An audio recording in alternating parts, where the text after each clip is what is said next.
We all have so much to do. We could work all day if we allowed ourselves to, because there's more work to do than there is time to do it. I could say the same about laundry. Is it really ever done? It does not feel like it. Welcome to You Belong in the C-Suite podcast. You are ambitious in life and in your career, but something is missing. You want to bring more of your passion to what you do. Because let's be honest, you pour a ton into your work, and it needs to mean more. I'm your host, Laura Eigel. I'm a mom, wife, PhD, coach, advocate, introvert, and indoor rowing fanatic. I'm passionate about living a life that's in line with my values. We'll give you the actionable tips and tools you need to lead with your values, make a difference, and have career success. The world needs more diversity and authenticity in the top jobs at organizations. Your leadership belongs there. You belong in the C-Suite.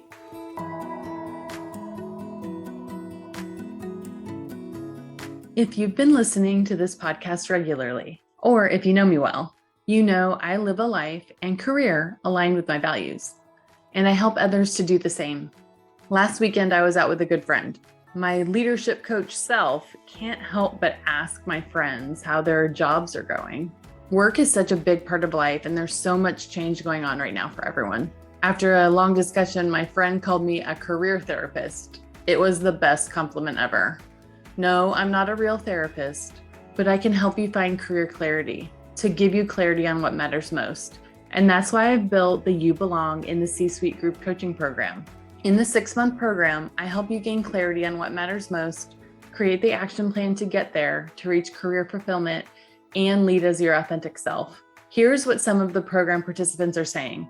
Because of this program, I've been more intentional about understanding my values and aligning my professional and personal life according to what I value most. I've also taken the time to deeply reflect on how I want to show up as a leader. This program has shown me that it's okay to make decisions that are truly in my best interests. I know that if I'm 100% true to myself, I can lead in more powerful and impactful ways. Another participant said, participating in this program helped me gain the clarity I needed on what was most important to me in my career. The exercises, reflections, and conversations with supported women have helped me to make a career change that I would not have otherwise made. The structured framework coupled with the dynamic dialogue allows for personalized experience in a group setting. Best of both worlds. If you are a high-achieving woman and want more fulfillment in your work, learn more at thecatchgroup.com. Apply to You Belong in the C-Suite group coaching program now.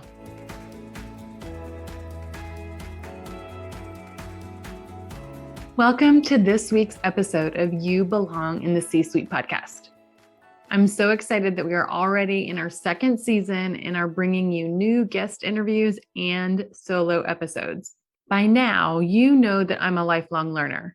I learn best when I get examples. So I love to give you examples and stories from my life and career. In today's episode, I want to talk about prioritizing with your values in mind. We all have so much to do. We could work all day if we allowed ourselves to, because there's more work to do than there is time to do it. I could say the same about laundry. Is it really ever done? It does not feel like it. So we have to prioritize the things that are important and to put boundaries in place. That is through my values. About a year ago, we launched the Catch Group, and time has flown by. I've gotten the question recently, how do you prioritize different opportunities, especially now that I'm balancing the priorities of my business? So I wanted to give you a recent example of how an opportunity presented itself and how I use my values to make a decision to prioritize an opportunity. Let's get started. Okay, so in my business, I generally spend time in a few ways. One-on-one coaching for executives, group coaching for executives, and working with senior teams and organizations to build the leaders within their company. And I do that in a number of ways, like senior leader assessments, leadership coaching, people manager training, or building their culture aligned to their values, mission, and vision. I'm also creating content like this podcast. I'm also writing a book. So lots of different things. And as I reflect on my values, many of my values have been met through the work that I do. So for my values of growth, there's a lot of task variety that I get to do. There's learning new industries through new client work, meeting new challenges that clients have. For my value of development, which is building the capability of my clients, I get to do that every single day. I'm also able to meet my value of advocacy through this podcast by amplifying voices that are different than mine, and as an entrepreneur for paying women-owned and BIPOC-owned businesses to partner with. I also have a flexible schedule. I get to work from home most of the time, and that's meeting my value of family and balance. Balance through getting that much needed alone time, through walks and exercise. I felt more fulfilled this year than I ever have in my career.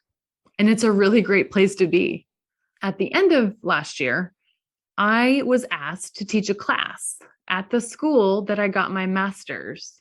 I got my master's in experimental psychology. That program doesn't exist anymore there. But while I was there, I took a class in graduate school called organizational psychology, which is the application of psychology at work. And it changed my career trajectory. After taking that class, I ended up finishing my master's there, but instead of going into academia, I changed to another PhD program, into an applied psychology program. And that class was the catalyst for that. And from that applied psychology program, I got into organizational psychology. And that was the training that I use even to this day to do my job every day. And through networking and my credentials, I was asked to teach an organizational psychology class where I got my master's at the undergraduate level. And it felt very full circle. And I immediately wanted to say, yes, of course, I'll teach this class that totally changed my life. But of course, I needed to think through it and process it. Would I really have time for this? Yes, it's a paid opportunity, but it wasn't really about that for me. It was mostly about time. So would I have time for this extra thing, especially with all of the client work that I have? Is this the right time? So I used my values to help me make the decision. I asked myself, is this in line with my values? So let's see. My values of growth. I have never taught a class in higher education before, besides being a teacher's assistant in graduate school a couple of times. So it would be a fun opportunity to do that. I'd also get to dig into the nuts and bolts of the content of my training and profession. And that would be really fun. You know, my inner geek, which is pretty high, was very excited about this. So it would meet my values of growth for sure. Now, my value of development. I would get to develop a generation of people that I haven't really gotten access to before. I've been developing leaders my whole career, but usually I'm teaching adults or coaching adults that have been in the workforce for a while. If I could include and teach about, how the work is really getting done, not just how you learn about it in school, but the practical application of it, I really thought that would be amazing and potentially motivating for others. And that kind of moves into my value of advocacy. What if I could motivate others to get into this field? Other women or people from marginalized groups? Organizational psychology as a field is relatively unknown to most people. So being able to talk about my career and giving them examples of how it's used in the workplace could be really great for others and motivate them to get into the field. I'm also able to pick the book I get to use. In looking at books, I chose one authored by 3 people, 2 of whom are women. So that helps me meet my goal of advocacy as well. In addition, I would be able to bring in examples of diversity and equity and inclusion and belonging into the curriculum through studies and other examples. So I'll get to work to amplify others' work through that as well. My value of balance. So this was a tough one for me. So let me be super clear. By saying yes to this, I would be saying no to something else. I may be saying no to meeting times because this class was going to be during the day, a couple of times a week. And I would need to build boundaries around it to protect my time. I'd have to put in some time to build a class syllabus, slides, case studies, lectures, all of that. But a lot has changed since I've been in academia, and the authors of the book built accompanying slides that I can customize, even test banks for exams. The school has a great learning management system too, so it's all in one place for student communications and assignments. I also had the choice of when the class would be. So I picked the days and times that worked best for my schedule. And then my last value of family here. I mean, my kids think it's pretty cool. They asked me how class went, and that kind of warms my heart. They understand this concept of being a teacher because they see teachers every day. They love their teachers at their school. And sometimes I think it's hard for them to understand tangibly what I do. And so I think this gave them a little bit of clarity. So in my decision process, the battle was really about this time constraint. And I talked my thought process through with my husband, as we do. And he said, you always make time for the things that are important to you. And this feels important to you. What's the worst that could happen? He asked me. You don't like it? Then don't do it again. So I decided to do it. And I decided to lean into this idea of time. If that was my biggest internal objection, then how could I lean into that?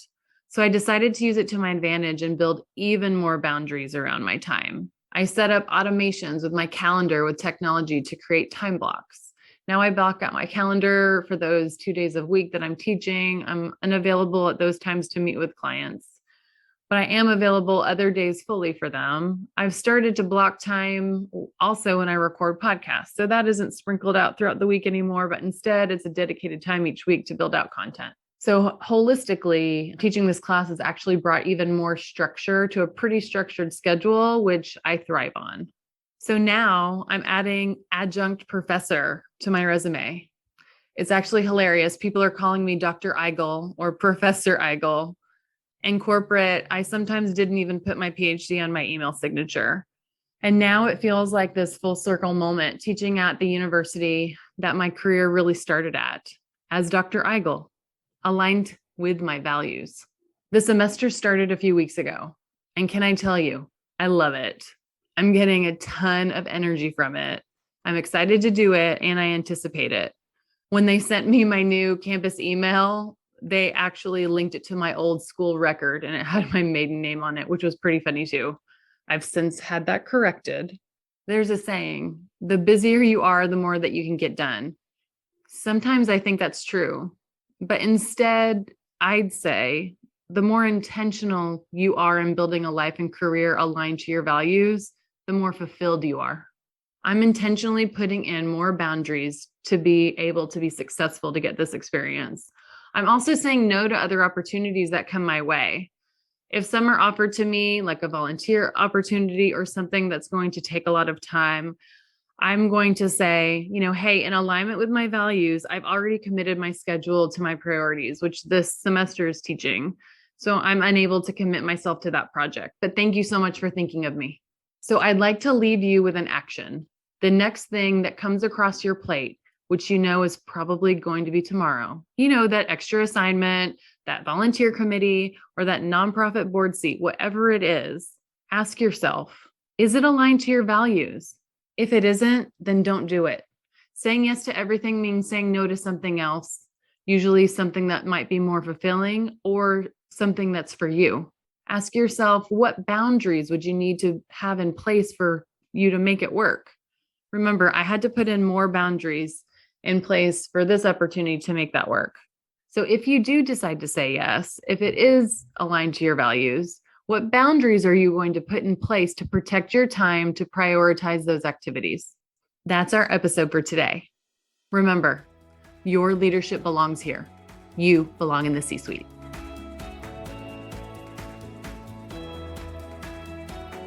I want to thank you so much for listening to the You Belong in the C-Suite podcast. If you are enjoying this content, please remember to rate and review on Apple Podcasts. By leaving a review, you are helping others find this content. We will be featuring 5-star reviews on air in upcoming episodes. Editing and support for the podcast is done by S&E Podcast Management. To get more tips and tools to help you live a life guided by your values, go to thecatchgroup.com. Keep your boundaries and take care.